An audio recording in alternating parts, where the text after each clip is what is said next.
जय मसीह। आज 16 मे 2021 तदनुसार 2 जेठ 2078 आइतबार आज हामी माथिल्लो कोठाबाट हेर्नेछौँ। आजको शीर्षक छ हाम्रो प्रार्थना। आज हामी परमेश्वरको वचन मत्ती 6 को 7 देखि 13 सम्म पाठ गर्नेछौँ। र प्रार्थना गर्दा अन्य जातिहरू जस्ता व्यर्थै नबरबराओ, किनभने धेरै शब्दमा बोल्दा तिनीहरूको सुनाइ हुन्छ भन्ने तिनीहरू विचार गर्दछन्। यसकारण तिनीहरू जस्ता नहो, किनभने तिमीहरूले उहाँसँग माग्नुभन्दा अघिबाटै तिमीहरूलाई कुन कुन कुराको खाँचो छ सो तिमीहरूका पिता जान्नुहुन्छ। तर तिमीहरू चाहिँ यस किसिमले प्रार्थना गर, हे हाम्रा पिता जो स्वर्गमा हुनुहुन्छ, तपाईँको नाउँ पवित्र गरियोस्। आमेन।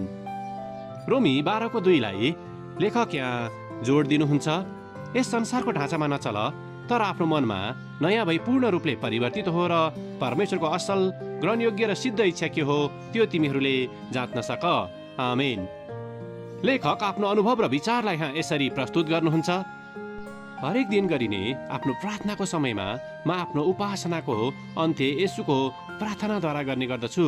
स्वर्गमा जस्तै यस पृथ्वीमा तपाईँको इच्छा पूरा भएको होस्। साँच्चै यो प्रार्थना हाम्रो समयमा पूरा भए यस संसारमा शान्ति हुने थियो र प्रेमले घृणामाथि विजय पाउने थियो।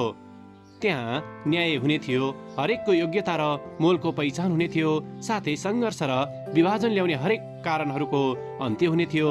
तब परमेश्वरले उक्त असल सृष्टिमा सबै रमाट गर्ने थिए। म विश्वास गर्दछु कि ख्रिस्टले सिकाउनु भएको प्रार्थनाको शक्ति हामीलाई यसलाई व्यवहारमा उतार्नको लागि दिएको हो, किनकि हामी हरेक दिन पवित्र आत्माको सहायताद्वारा परमेश्वरको इच्छालाई खोजी गर्दै जीवन जिउनको निम्ति बोलाइएका छौँ। त्यसलाई पुरा गर्नको निम्ति हामी परमेश्वरको प्रेम आफ्ना छिमेकीहरूलाई दर्शाउन सक्दछौँ।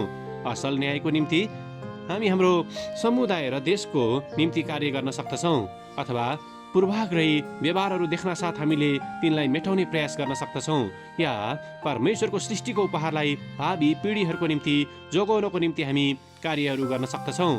म प्रार्थना गर्दछु कि हामी हरेकको जीवनमा ख्रिस्टको प्रार्थनाले उत्प्रेरणा दिएको होस्, ताकि हामी परमेश्वरको सेवकहरू भएर पवित्र आत्माको अगुवाईमा आफ्नो जीवन जिउन सकौँ। आमेन। आजको विचार, ख्रिस्टको प्रार्थनाले मलाई कार्य गर्नको निम्ति आह्वान गर्दछ।